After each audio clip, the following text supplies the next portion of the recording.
What's up, everybody? It is fight week. Oh my god, I can't believe it. It's already here. I'm so excited. I hope you guys are pumped as I am. Man, Canelo Crawford, Saturday, live on Netflix. And then right before that, thank you, Dana, for the scheduling. Noche UFC, 5 p.m. start time, I believe, Central Time in San Antonio, Texas. Fight start at 5, should be wrapped up by 9, 10 the latest. Rolls you right in to Canelo Crawford live on Netflix. I cannot wait. I am so pumped. I've been so ready for this weekend. So let's just jump right into it. The grand arrivals yesterday. Bud Crawford rolls in first. I love that he is just digging into this villain role. Like, he comes in all black. Like, the contrast of him coming in all black and then Canelo all white. It's just like that good, bad. Like, I love it, man. And I think Crawford is really leaning into that villain role. And I think he really likes that too, man. He's handling it well. Like, this is the biggest fight of his career. The magnitude of this fight is just enormous. You know, it's Allegiant Stadium, Las Vegas, number one pound for pound versus a former number one pound for pound. Crawford has an opportunity to make history and just be the first male to win 3 divisions or be undisputed at 3 different divisions. I mean, it's history on the line. It's being billed as fight of the century. And, you know, when this fight was initially made, I think a lot of people who are boxing purists and love boxing like I do, we're like, why is this fight being made? Like, nobody's calling for it. He really is a 47 coming up to 68. But now, as this thing has grown, it's become like this huge snowball that's just got enormous. And it's a beast of its own now. And I am so excited. And I know all the other boxing fans are excited for this. I cannot wait for Saturday. Let's jump into the grand arrivals. Bud pulls up, like I said, all black, villain role, let's go. And I think it really suits him. I think he actually likes it. Like, Bud is a calm dude. Like, you see him, he's a family man. But when that dude gets in between the ropes, that guy is a fucking killer. Like, he is a murderer on the loose. He is trying to hurt you, and he is trying to get you out of there. And that's why I think this fight has become more intriguing, because we know that Bud is not going to run. At least I hope he doesn't run. I think he has more pride and more balls than Charlo, Berlanga, definitely Skoll. I mean, I don't think his pride will let him run. Even if he's behind, even if he gets dropped and hurt, I don't think he's going to be like, all right, I'm just going to skate this one out, get my money, and I'm out. I think he's the type of guy, he's cut from a different cloth. He's going to be willing to go in there and be like, you know what? If I'm behind, there's only one way I can get out of this hole, and that's by a knockout. And I think he would be willing to get in there and go toe-to-toe. I mean, even if it's to his own detriment, I think he'd be willing to do that. That's the type of dog, that's the type of fighter that Bud Crawford is. And that's why people love him. That's why I'm a fan of his. And I think it's going to be a better fight than most people think, at least for as long as it lasts. Yeah, I will say that. You know, I've done 2 breakdowns already. Yes, I'm picking Canelo to win, and I picked him to win by knockout. But let's get into how the path to victory for Crawford. I think Crawford needs to come out early and start fast. He does not have time to dilly-daddle. He needs to come out, start working off that jab right away. He needs to get in Canelo's grill, get out, try to make Canelo commit so he can get off his angles where he does his best work, and then lay on counter shots. Big counter shots. He's going to have to land big counter shots to get any kind of respect from Canelo. You know, everybody thinks that Bud's best way to victory is going to be through a decision, but I'm going to keep it 100. You're in Las Vegas. It's Canelo. He's the face of boxing. If you want to beat Canelo on a decision, it has to be a landslide victory. He's got to put at least 8, 9 rounds in the bank for it to even be close to him getting a decision victory, especially in Vegas. I mean, let's just be real. I'm going to call it what it is. It's just boxing, folks. And everybody who loves boxing and knows boxing knows that the judging is not always what it needs to be. And I don't know if that's judges are in certain people's pockets or they're getting a little envelope under the table. I don't know, but we all know what it is. You know, how many times have you seen a great fight where one guy's winning and then you hear the cards, the judges' scorecards, and it goes the other way? I mean, Pacquiao Horn, De La Hoya Trinidad, Canelo Triple G won. I mean, I remember watching that fight at my buddy's house. My brother-in-law is standing right next to me. We're watching the fight. I'm kind of scoring it as the fight is unfolding. And at the end of the fight, my brother-in-law looks over at me. He goes, "What do you think?" I go, I think Triple G won at least seven rounds." And then you hear the cards, and then out of nowhere, you hear a draw for one. One judge has Triple G, I believe, by 2 rounds. And then out of nowhere, you got I'm Legally Blind, Adelaide Bird, with the fucking 10 rounds for Canelo, what makes it a draw. I mean, we've seen it happen. It's a known thing in the boxing world. Politics, I mean, I'm not telling lies. It is what it is. So for people to think that Crawford is going to just skate to a decision, man, I don't know. I don't know if it's that easy to say that can happen because we all know how the judges work and how it goes sometimes. But Crawford cannot afford to skate on the ropes like some of these other guys. And I don't think Crawford is that type of fighter who'll do that. I think he needs to work off the jab, get it going early, land some combinations. He's going to have to set his feet, get inside, try to get Canelo out of off his game a little bit, out of position to land his big counter shots like he did to Spence. That's when he did his best work against Spence. Is he outside of the big power jab that dropped Spence the first time, all the other ones he was like 1-2 combinations or 2-3 combinations. He'd bring Spence in, cut an angle, and then here, take this, bap, bap, bap, bap, 4 or 5 shots. Spence goes down.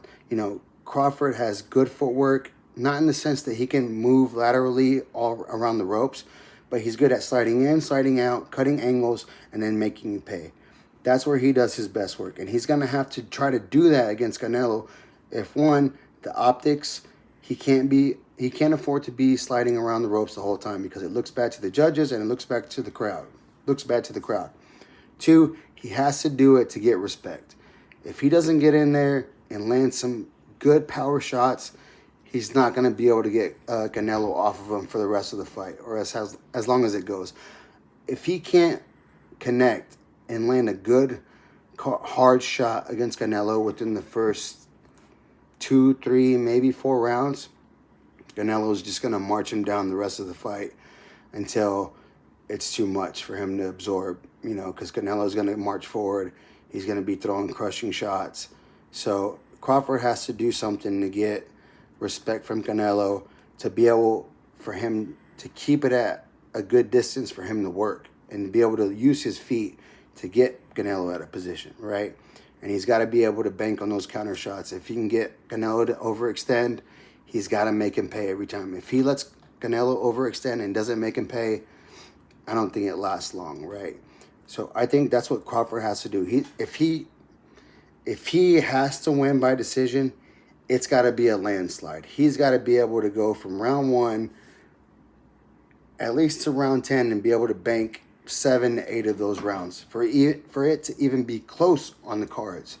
He's got to win that big, because if it's after 12 and it's 7-5, 8-4, Canelo's going to get that nod. And I'm just being real. I don't think that they're going to give Crawford the decision if it's that close. Like, it has to be, 9 rounds to 3, 10 to 2, maybe. I mean, Crawford has his work cut out for him. I mean, if anybody could do it, it's him. But he's got to get going right away. He can't afford, to try to, wait on Canelo or whatever, because Canelo's going to come forward, right? That's what he does. That's what he always does. That's what he's going to do. So Crawford has to get off the jump right away and get to work. He can't afford not to. Canelo's grand arrival, like I said, the clash, black and white. Canelo rolls up in the Rolls Royce, gets out, white suit, no shirt under, looking fucking Miami Vice, man. Got the little bell-bottom cut on the slacks. red beard trimmed up, you know, got the fucking shades on. He looks so unbothered, oozing machismo, oozing championship vibes. I mean, he's been there so many times, you know. Crawford got there. He gets to media row. He's answering questions. He's handling it pretty well, you know. For as a big a fight this is, you know, yes, Spence was a big fight, but this is the first time he's been in a fight of this magnitude. You know, Allegiant Stadium, Las Vegas, grand arrivals. He's never had that before, and as of right now, you know, the grand arrivals yesterday. Today's going to be all media. Thursday open workout, Friday weigh-ins, and then the fight Saturday. But this is all new to Terrence, right? But as of right now, what I see, he's handling it pretty well. Maybe towards the end of the week, he's going to get a little bit, you know, a little bit on edge because he's just ready to go. But, you know, Canelo walks in, you know, like nothing. If he would have hit that McGregor strut, I wouldn't have been surprised because he's been here so many times for so long. Like, I mean, it's been at least the last 7, 8 years where he's the A side, he's the man, everything revolves around him. All the payday, all that stuff, it's because of him. He is the face of boxing, whether you want to admit it or not, he is. He brings the money, he brings the crowd. They're in Vegas, huge Mexican-American crowd there, and the Mexicans that are flying up for the fight for the weekend. I'm sure Vegas is just lit right now, and it's going to be lit up all weekend. The Canelo comes in, you know, he's speaking his English, he's talking his shit. Eddie Reynoso, his trainer, is saying they're going to win by knockout. He's got all the confidence in the world right now. I mean, it's giving me like Jordan, Dirk Nowitzki vibes. You know, when Jordan loses Game 5 against Utah and they got to fly to Utah, and when Dirk loses Game 5 in Dallas, they got to fly to Miami. They both get in the locker room, turn around, and go, hey, Game 6, I'm taking one suit. That's it. Pure confidence. Pure confidence knowing that they're going to get the job done. And that's what I'm getting from Canelo. And, you know, like I said, it's nothing new for him. He's done this so many times that he's just going to breeze through this week. And I think Saturday he's going to be ready. I know everybody says that he's lacking here, lacking there. I mean, even if he's fell off a tad, I mean, I still think he's got the experience and he's the bigger guy. And he's fought bigger guys, you know. Crawford is a special talent. He's got great boxing ability, but Crawford's not showing me anything that Bivol showed to Canelo. And Bivol's a bigger guy. He's undisputed light heavyweight champion, and for a reason. And Canelo never got hurt in that fight. He might have got outworked, but he never got hurt. And he did his own damage in that fight. And I think if Canelo does the same thing to Crawford, I mean, he should get the victory. But like I said earlier, Crawford's best chance is getting guys, you know, out of position by working his ankles. Canelo is rarely out of position. You know, people say he doesn't have good footwork. That's because he doesn't really have to cut guys off anymore. The Skull fight, yes, he was running, and I think Canelo was just like, look, I'm just here because I got to get this belt, you know. If he doesn't take that fight against Skull, this fight against Crawford isn't as big as it is, because then he wouldn't be undisputed at 68 anymore. You know, I don't know I can't remember if it was the IBF or WBA who stripped Canelo because he had to defend it within so many days, which I think is absolute bullshit. But they did the same thing to Usyk. You know, that's why Dubois had the other title. But the only reason he fought Skull was to unify the titles again, to make this fight bigger. And everybody knows Skull was not there to fight. He was just there for a payday, and because he was a mandatory. And if he didn't fight, you know, this fight doesn't happen. So it is what it is, you know. I think Canelo, even if he's degressed a little bit, it's not as much as people are making out to be. I think he still has the power. He's got the best chin in boxing. He's never been down. Bud's never been down, but he's never been hit by a 68, you know. Triple G hit Canelo with every big shot he could, and Canelo didn't even flinch. Bivol hit him, didn't even flinch. Kovalev cracked him a few times, didn't flinch, and then he ended up stopping Kovalev. Charlo couldn't hit him. Munguia couldn't hit him. Berlanga landed some shots, didn't phase him. I mean, Canelo is used to being in with bigger guys, stronger guys that can hit, and it has never phased him. So I don't know if Crawford's going to have enough pop in his shots to get the respect from Canelo, and he's going to need to get that respect if he wants this fight to even go the distance, right? But Canelo's going to do what Canelo does. And one thing that I think Canelo doesn't get enough respect for is he does a great job of keeping guys on the center line. You know, for guys who've boxed and fought, they know what I'm saying when I say the center line. For the people that don't know, the center line is from point A, my head, point B to your head, right? You know, and that's why you always see the guys moving here, right? Either with their feet, they slide out, angle off at the waist, like Canelo does really good. He moves at his waist, dips down, and then at the shoulders, like Floyd would do with the shoulder roll, head movement, catch here, always off the center line. Canelo does a great job with his minimal footwork that everybody says is horrible. He'll move guys over he'll shade a guy over to the left or the right. So Canelo, who is a conventional, right, lead hand forward, left hand forward, he'll march this way just to get the guy to slide over to his power hand, and then he'll land that straight right or that overhand right that he was landing on Triple G. Triple G was using the high guard, so he was coming over the top, right? But he finds that shot no matter what, whether it's straight down the pipe or over the hand right or over the top, he always finds it. And he does a good job of using that with his lead hook, where he uses you to push you into that right hand, or if he can't, he'll just punish you with shots to the shoulder like he did to Callum Smith, you know, just crushing shots to the shoulder. And even those, when they cover up, you get hit, it moves you over. And that's when he comes over with that huge right hand, and then he finishes downstairs with that left hook to the liver. Canelo does that so well. And everybody's like, well, he's always flat-footed. That's because he's been fighting bigger guys, you know, 68ers, 75s. So he needs to sit down on those punches or set his feet and start ripping those big body shots, and every shot hurts. Shoulders, forearms, you know. If he clips you, you're going down. Ask Berlanga, ask Munguia, ask Charlo, ask Billy Joel, got his orbital bone broke, ask Caleb Smith, or Caleb Plant, you know, all those guys. You know, they felt the power. And then the last three, they just ran, you know. I don't think Crawford's going to run. I think he has more balls and guts than that. I think if Crawford feels... I think Crawford's going to get dropped probably around 4 or 5. But I don't think even after that, he won't be deterred. I don't think he's just going to start running. I think he's got more heart, more balls than that. He's a throwback fighter, man. I think you could have put Crawford in with Duran, Hearns, Sugar Ray, Hagler. I think he's one of those guys. But even that jump, I just think the jump is just too much for him. And I think Canelo just does his work very well, and I think he's going to do it on the smaller Crawford. And I just think the things that Crawford does well, as far as getting guys out of position, cutting the angles, making them overextend, Canelo rarely ever gets out of position. He might have got out of position a few times against Bivol because Bivol was bigger and he was trying to catch up. I think he knew he was down. And then against Floyd, but everybody's out of position against Floyd. And that was like more than 10 years ago. So I think if Crawford doesn't get any respect early within the first 3-4 rounds, I think Canelo is just going to do like fucking Alex Pereira when he walks to the cage, you know, just march him down, and then start ripping shots, body, head, shoulders, everything. And I just don't know if Bud's going to be able to absorb all those shots.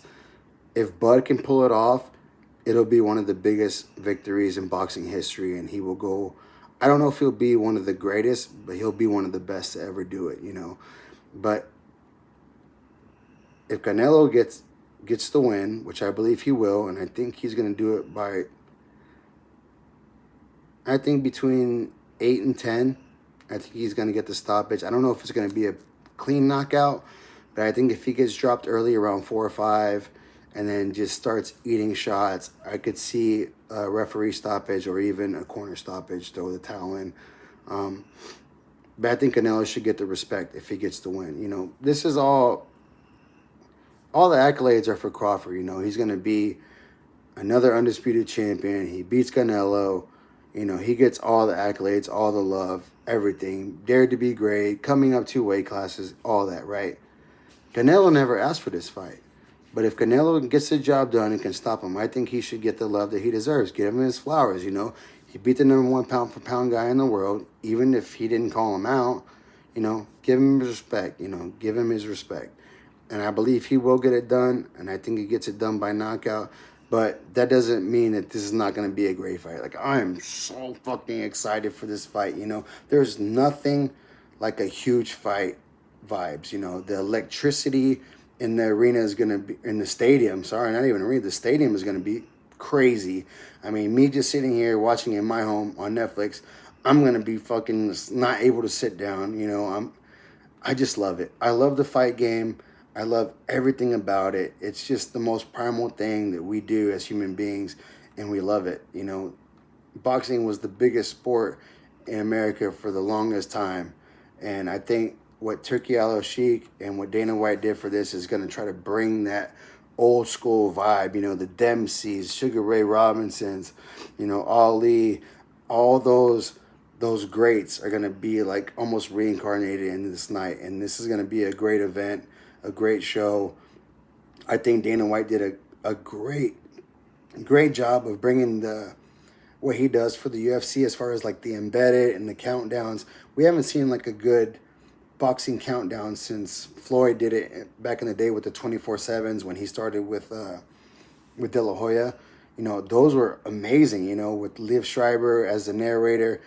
But this countdown was great. The embeddeds are great.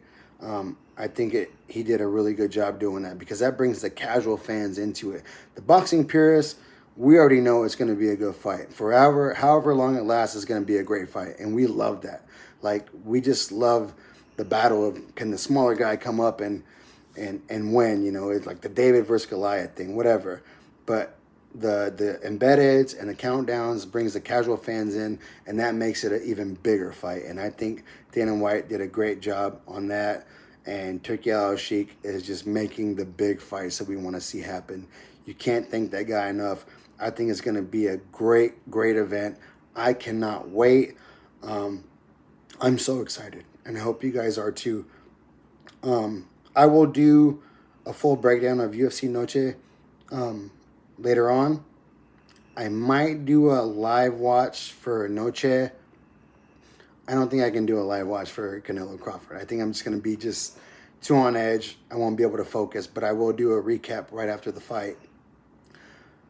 I'm excited. I hope you guys are too. Hit the like, hit the subscribe. Thank you guys for watching. I'll see you on the next one. Let's go fight week. Peace.